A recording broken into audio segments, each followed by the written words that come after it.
بسم اللہ الرحمن الرحیم۔ السلام علیکم۔ کہتے ہیں کسی جگہ ایک شخص رہتا تھا جس کے 3 بیٹے تھے۔ اس شخص نے اپنے ان تینوں بیٹوں کے نام عبداللہ رکھے ہوئے تھے۔ دن گزرتے رہے حتیٰ کہ اسے مرض الموت نے آن لیا۔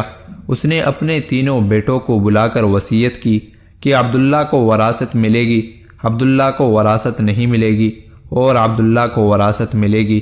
اس کے ساتھ ہی اس کی روح قبض ہو گئی۔ یہ خود تو فوت ہو گیا مگر اپنے بیٹوں کو حیرت میں ڈال گیا کہ کیسے فیصلہ کریں، کن 2 عبداللہ کو وراثت ملے اور کس ایک کو نہیں ملے گی۔ تینوں نے فیصلہ کیا کہ شہر جا کر قاضی سے اپنا مسئلہ بیان کرے اور اس سے کوئی حل مانگے۔ تینوں اپنے زاد راہ کے ساتھ شہر کے لیے عازم سفر ہوئے۔ راستے میں انہوں نے ایک ایسے شخص کو دیکھا جو اپنی کسی گمشدہ چیز کو تلاش کرتا پھرتا تھا۔ ان بھائیوں کے پوچھنے پر اس نے بتایا کہ اس کی اونٹنی گم ہو گئی ہے جسے وہ تلاش کرتا پھر رہا ہے۔ ایک عبداللہ نے پوچھا، کیا تیری اونٹنی ایک آنکھ سے کانی تھی؟ اس آدمی نے کہا، ہاں ایسا ہی تھا۔ دوسرے عبداللہ نے پوچھا، کیا تیری اونٹنی ایک ٹانگ سے لنگڑی تھی؟ تو اس آدمی نے جلدی سے کہا، بالکل صحیح، میری اونٹنی واقعی ایک ٹانگ سے لنگڑی تھی۔ تیسرے عبداللہ نے اونٹنی کے مالک سے پوچھا، کیا تیری اونٹنی کی دم کٹی ہوئی تھی؟ تو اس نے خوشی سے کہا، بالکل ٹھیک، میری اونٹنی کی دم بھی کٹی ہوئی تھی، بس اب جلدی سے بتا دو میری اونٹنی کہاں ہے؟ تینوں عبداللہ نے مل کر جواب دیا، بخدا ہمیں آپ کی اونٹنی کے بارے میں کوئی علم نہیں، ہم نے اسے ہرگز نہیں دیکھا۔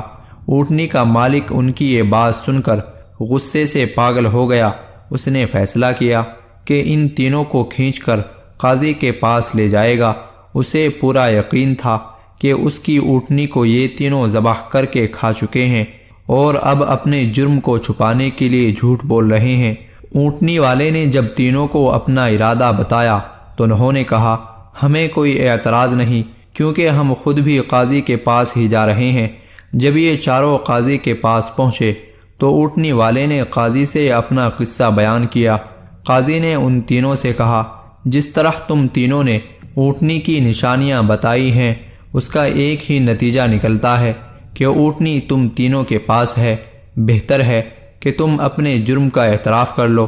پہلے نے کہا، جناب عالی، ہم نے اونٹنی تو نہیں دیکھی تھی، ہاں البتہ اونٹنی کے آثار ضرور دیکھے تھے۔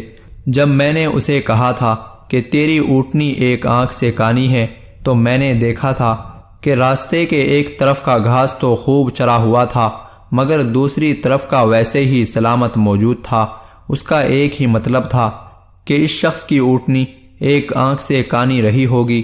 دوسرے عبداللہ نے کہا، میں نے دیکھا تھا کہ راستے میں 3 قدم تو گہرے لگے ہوئے تھے جبکہ چوتھا قدم زمین پر معمولی پڑا ہوا تھا، جس کا مطلب بس اتنا ہی بنتا تھا کہ یہ جانور لنگڑا بھی تھا۔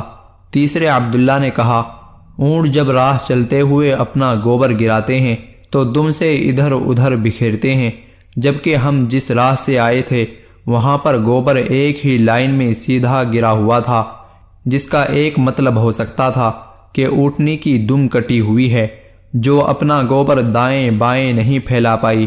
قاضی نے بغیر کسی دیر کے اس آدمی کی طرف دیکھا اور کہا، تم جا سکتے ہو، تمہاری اونٹنی ان لوگوں کے پاس نہیں ہے اور نہ ہی انہوں نے اسے دیکھا ہے۔ اونٹنی والے شخص کے جانے کے بعد ان تینوں بھائیوں نے قاضی سے اپنا قصہ بیان کیا، جسے سن کر قاضی بہت حیران ہوا۔ ان تینوں سے کہا، تم آج کی رات مہمان خانے میں ٹھہرو، میں کل تمہیں سوچ کر کوئی حل بتاؤں گا۔ یہ تینوں مہمان خانے میں جا کر ٹھہرے تو انہوں نے محسوس کیا کہ ان کی نگرانی کی جا رہی ہے۔ کچھ دیر کے بعد ان کے لیے کھانا لایا گیا جو گوشت کے پکے ہوئے سالن اور روٹیوں پر مشتمل تھا۔ پہلے نے کھانے کو دیکھتے ہی کہا، یہ سالن کتے کے گوشت کا بنا ہوا ہے۔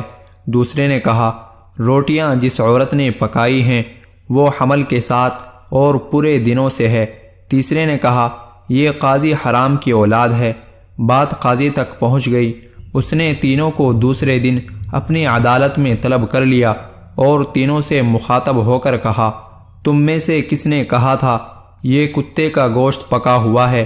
پہلا بولا، میں نے کہا تھا۔ قاضی نے باورچی کو بلوا کر پوچھا تو اس نے اعتراف کیا کہ پکانے کے لیے کچھ نہیں تھا، تو اس کو شرارت سوجھی اور اس نے کتا مار کر اس کا گوشت پکایا اور ان کو کھانے کے لیے بھجوا دیا۔ قاضی نے پہلے سے پوچھا، تمہیں کیسے پتہ چلا یہ گوشت کتے کا ہے؟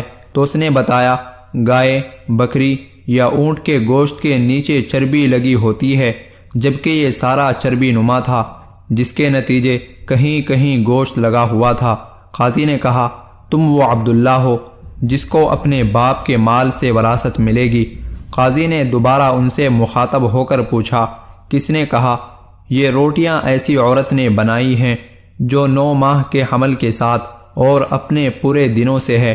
جواب میں دوسرے نے کہا، میں ہوں جس نے یہ کہا تھا۔ قاضی نے پوچھا، تمہیں کیوں کر یہ لگا؟ تو اس نے کہا، میں نے دیکھا روٹیاں ایک طرف سے پھولی ہوئی اور خوب پکی ہوئی ہیں، تو دوسری طرف سے کچی اور موٹی رہ گئی ہیں۔ میں نے اس سے یہی اخذ کیا، روٹیاں بنانے والی ایسی خاتون ہے جس سے تکلیف کے مارے زیادہ جھکا نہیں جا رہا اور وہ سامنے کی چیز بھی نہیں دیکھ پا رہی، جس کا مطلب یہی بنتا ہے کہ عورت حاملہ ہے اور روٹیاں بنانے میں تکلیف محسوس کرتی رہی ہے۔ قاضی نے اس دوسرے سے بھی کہا کہ تم وہ عبداللہ ہو جسے اس کے باپ کے ترکے سے وراثت میں حصہ ملے گا۔ پھر قاضی نے تینوں سے مخاطب ہو کر پوچھا، یہ کس نے کہا تھا میں ولد الحرام ہوں؟ تیسرے نے جواب دیا کہ یہ میں نے کہا تھا۔ قاضی اٹھ کر اندر گیا اور اپنی ماں سے پوچھا، کیا یہ سچ ہے کہ وہ حرامی ہے؟ تو اس کی ماں نے کہا، یہ سچ ہے کہ تم حرام کے ہو۔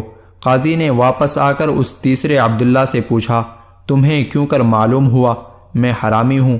تو اس نے جواب دیا، اگر تم حلالی ہوتے تو مہمان خانے میں ہم پر نگراں نہ مقرر کرتے، نہ ہی کتے کا گوشت پکوا کر ہمیں کھانے کے لیے بھجواتے، اور نہ ہی کچی روٹیاں کسی مظلوم عورت سے بنوا کر ہمیں کھلواتے۔ قاضی نے اسے مخاطب کرتے ہوئے کہا کہ تم وہ عبداللہ ہو جسے اس کے باپ کے مال سے وراثت نہیں ملے گی۔ تیسرے نے حیرت کے ساتھ قاضی کو دیکھا اور پوچھا، مگر ایسا کیوں ہے؟ قاضی نے کہا، کیونکہ ایک حرامی ہی دوسرے ولد الحرام کو ٹھیک ٹھیک پہچان سکتا ہے، اور تم بھی میری طرح حرام کی اولاد ہو۔ وراثت پانے والے دونوں عبداللہ اپنی ماں کی طرف لوٹے اور دریافت کیا کہ ہمارے تیسرے بھائی کا کیا ماجرا ہے؟